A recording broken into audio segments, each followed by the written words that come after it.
Welcome to A Year in the Bible with Daily Grace. The Bible tells one big story of redemption, and we want to spend 5 minutes every day journeying through the Bible from start to finish and exploring how all of it points to Jesus. We have a not so very happy episode again today as we are in 2 Samuel 13 through 15. Today we see how David's sin rips apart his family.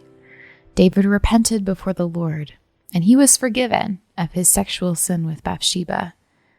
But this does not mean that he would not face any consequences for his sin. The Lord told him that the sword would never depart from his house, and because David committed evil against the Lord, there would be evil done to him.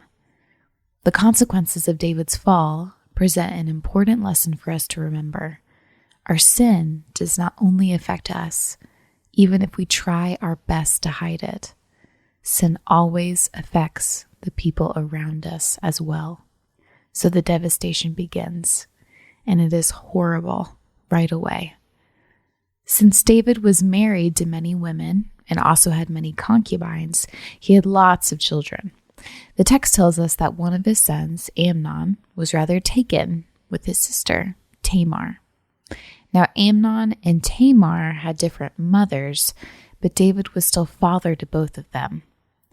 Tamar was a beautiful woman, and she was a virgin, and Amnon was infatuated with her. But this infatuation was not love, it was only lust. And of course, because he was so overtaken with lust, he was controlled by it. When Amnon's cousin, Jonadab, hears of his cousin's desires, he wickedly encourages him and helps him devise a plot so that he can take his sister for himself. Amnon pretends to be sick and specifically requests that his father send him Tamar so that she can prepare a meal to feed to him. David obliges, and Tamar does as she is told. But when she goes to feed her brother, he reveals his evil intentions.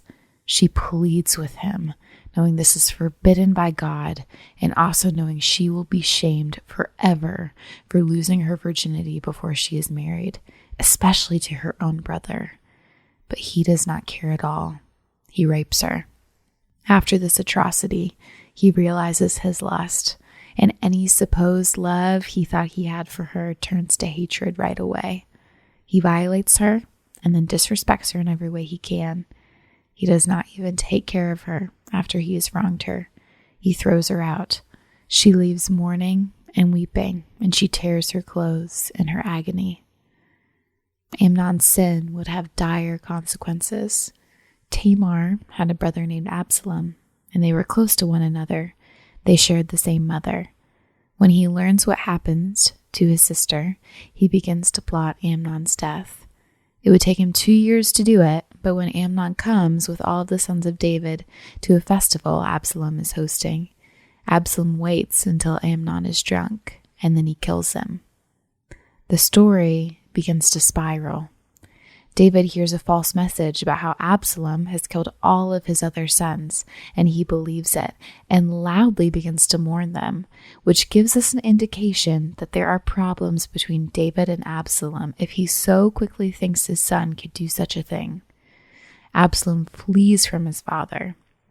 After a few years, David desires for him to return and is also asked by his people to reconcile with his son, so there is not a rebellion. But when Absalom does come home, David doesn't see him for 2 years.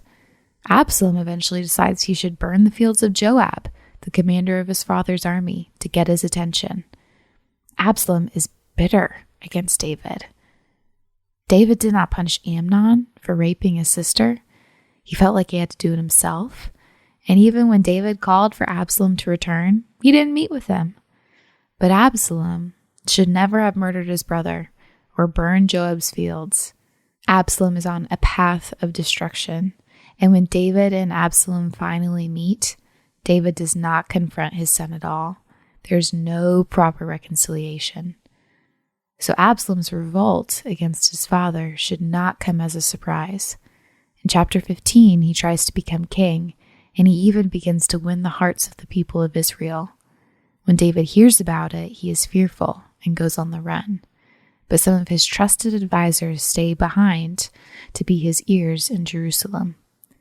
And so David, our great hero and beloved king, shows us again that he is not the final king God has promised to us, and neither are his sons.